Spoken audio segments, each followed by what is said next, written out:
নমস্কার বন্ধুরা, রুচির কিচেনে সবাইকে স্বাগত জানাই। আজকে নিয়ে এসেছি বরবটি আর আলু দিয়ে দারুণ টেস্টি নিরামিষ একটি রেসিপি। একবার হলেও এইভাবে রান্না করে খেয়ে দেখুন, আশা করি আপনাদেরও ভীষণই ভালো লাগবে। চলুন তাহলে রেসিপিটা দেখে নেওয়া যাক। প্রথমেই দেখুন এখানে আমি 200 গ্রাম বরবটি নিয়েছি। বরবটিগুলোকে এইভাবে কেটে নিয়েছি, দেখুন একটু বড় বড় করে। এর সঙ্গে নিয়েছি দুটো মিডিয়াম সাইজের আলু। আলুটাকেও একটু ডুমু ডুমু করে কেটে নিতে হবে।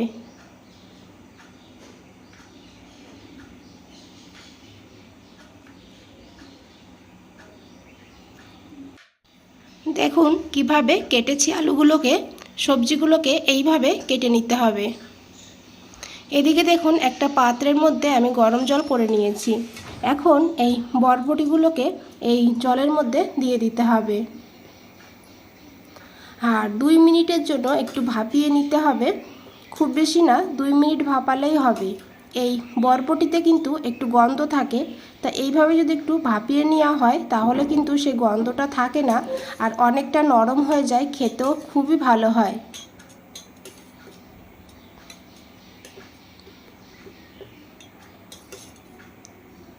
বরবটিগুলো এখানে ভাপানো হয়ে গিয়েছে। এখন আমি গ্যাসটা বন্ধ করে এই বরবটিগুলোকে ঠান্ডা জলে তুলে নেব।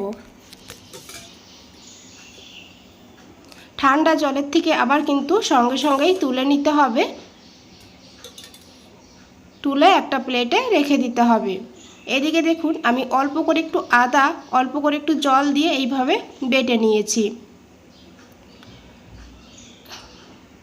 আর এখন এই আদা বাটার মধ্যে দিয়েছি 1/4 চামচ জিরের গুঁড়ো, আর দিয়েছি এখানে 1/4 চামচ কাশ্মীরি লঙ্কার গুঁড়ো। এতে কিন্তু ঝাল হয় না, তবে কালারটা সুন্দর হয়। আর দিয়েছি এখানে 1/2 চামচ হলুদের গুঁড়ো। এখন খুব ভালো করে সমস্ত উপকরণকে মিশিয়ে নিতে হবে। আর তারপরে এখানে একটু জল যোগ করে দেব।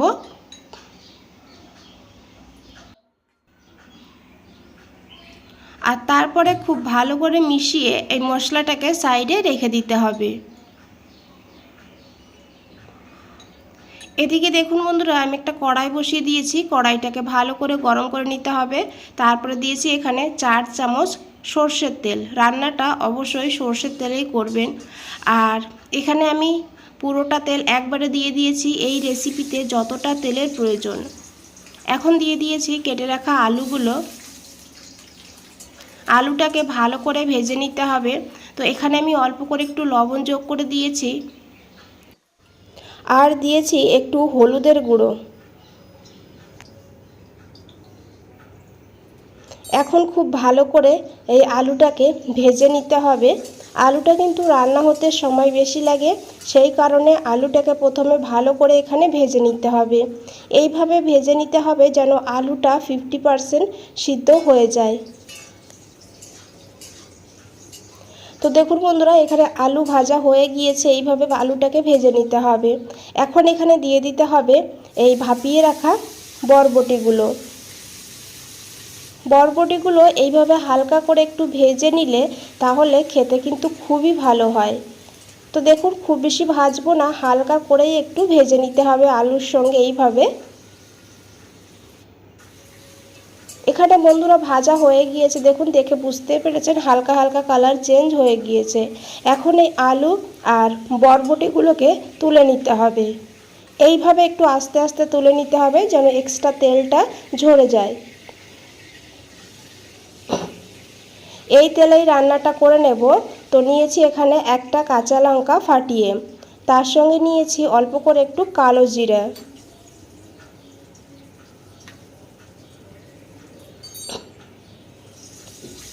এখন এই কাঁচা লঙ্কা আর এই জিরেটাকে একটু ভেজে নিতে হবে।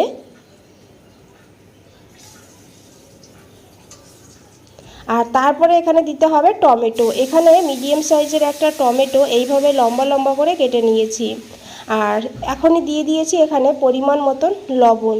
টমেটোর উপরে লবণ দিলে তাহলে টমেটো তাড়াতাড়ি করে নরম হয়ে যাবে। আর এই টমেটোটাকে এখন এমন করে ভেজে নিতে হবে যেন টমেটো একদম নরম হয়ে যায়। তো দেখুন এই তেলের কালারটাও খুবই সুন্দর হয়েছে। এইভাবে প্রথমে টমেটো দিয়ে ভেজে নিলে এই তরকারির কালারটাও কিন্তু খুবই ভালো হবে।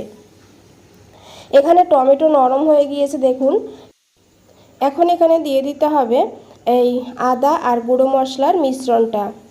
বাটি ধুয়ে অল্প করে একটু জল যোগ করে দেবো এখানে। আর এই মশলাটাকে এখন 2 মিনিট ভালো করে কষিয়ে নিতে হবে।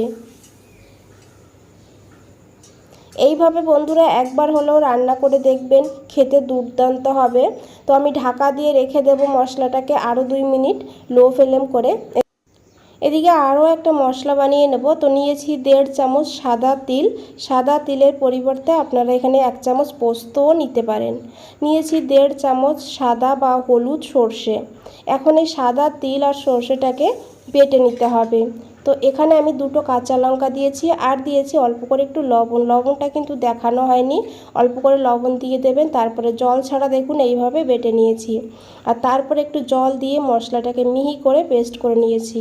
এদিকে দেখুন টমেটো বেশ ভালোভাবে নরম হয়ে গিয়েছে আর মশলাগুলোও কিন্তু বেশ ভালোভাবে কষানো হয়ে গিয়েছে। মশলা থেকে একদমই তেল ছেড়ে দিয়েছে। এই মশলাটাকে ভালো করে কষিয়ে নিতে হবে। তারপরে এখানে দিয়ে দিতে হবে বেটে রাখা তিল আর সর্ষে।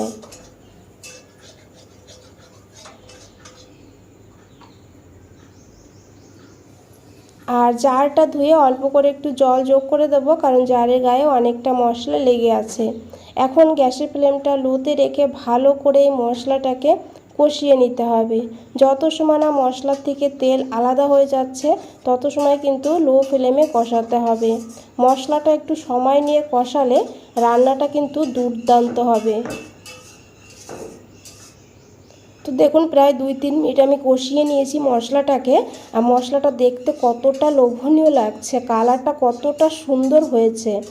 এখন এখানে দিয়ে দিতে হবে ভেজে রাখা বরবটি আর আলুগুলো। এখন খুব ভালো করে এই মশলার সঙ্গে কিছু সময় কষিয়ে নিতে হবে। এখানে লো ফ্লেম করে আমি ঢাকা দিয়ে রেখে দেব প্রায় 1-1.5 মিনিটের জন্য। প্রায় 1.5 মিনিট পর ঢাকনাটা খুলে নিয়েছি। দেখুন কতটা লোভনীয় লাগছে। আমি কিন্তু একটু শুকনো শুকনো রান্নাটা করব। তো আপনারা একটু ঝোল ঝোল করতে চাইলে তাহলে জলের পরিমাণটা একটু বেশি করে দিয়ে দেবেন। আলুটা এখানে প্রায় সিদ্ধ হয়েই গিয়েছে। তো এখানে আমি সামান্য একটু জল যোগ করে দিয়েছি। আমি আগেই বলেছি আপনারা একটু ঝোল ঝোল রাখতে চাইলে এখানে আরও একটু গরম জল যোগ করে দেবেন। দিয়ে খুব ভালো করে মিশিয়ে নিতে হবে। তো আমি এমনভাবে রান্না করেছি এটা কিন্তু ভাত দিয়েও খাওয়া যাবে, আবার রুটি পরোটা দিয়েও খেতে খুবই ভালো লাগবে। তো দেখুন খুব ভালো করে মিশিয়ে নিয়েছি। তারপরে দিয়েছি এখানে 1/2 চামচ মতন চিনি। চিনিটা অবশ্যই দেবেন, নিরামিষ রান্নাতে একটু চিনি দিলে খেতে খুবই ভালো হয়। খুব ভালো করে মিশিয়ে নিয়েছি। তারপরে দিয়েছি 1/2 চামচ কাঁচা সর্ষের তেল। তারপরে ঢাকা দিয়ে 2-3 মিনিট রান্না করে নিয়েছিলাম। তারপরে গ্যাসটা বন্ধ করে আরও 2-3 মিনিট স্ট্যান্ডিং টাইমে রেখে দিয়েছিলাম। দেখুন বন্ধুরা কতটা লোভনীয় লাগছে। একবার হলেও এইভাবে রান্না করে খেয়ে দেখুন, খেতে দুর্দান্ত হয়। বন্ধুরা দেখুন বরবটি আলু খুব ভালোভাবে সিদ্ধ হয়ে গিয়েছে আর দেখতে কতটা লোভনীয় লাগছে। একবার হলো এইভাবে বানিয়ে দেখবেন, তারপরে কমেন্টে জানাবেন। বন্ধুরা রেসিপিটা ভালো লাগলে অবশ্যই একটা লাইক করে দেবেন, চ্যানেলটাকে সাবস্ক্রাইব করে পাশে থাকবেন। আজ তাহলে এই পর্যন্তই, ফিরে আসছি নতুন কোনো রেসিপি নিয়ে। ভালো থাকবেন, সুস্থ থাকবেন। সবাইকে অনেক অনেক ধন্যবাদ এত সময় ধৈর্য ধরে রেসিপিটা দেখার জন্য।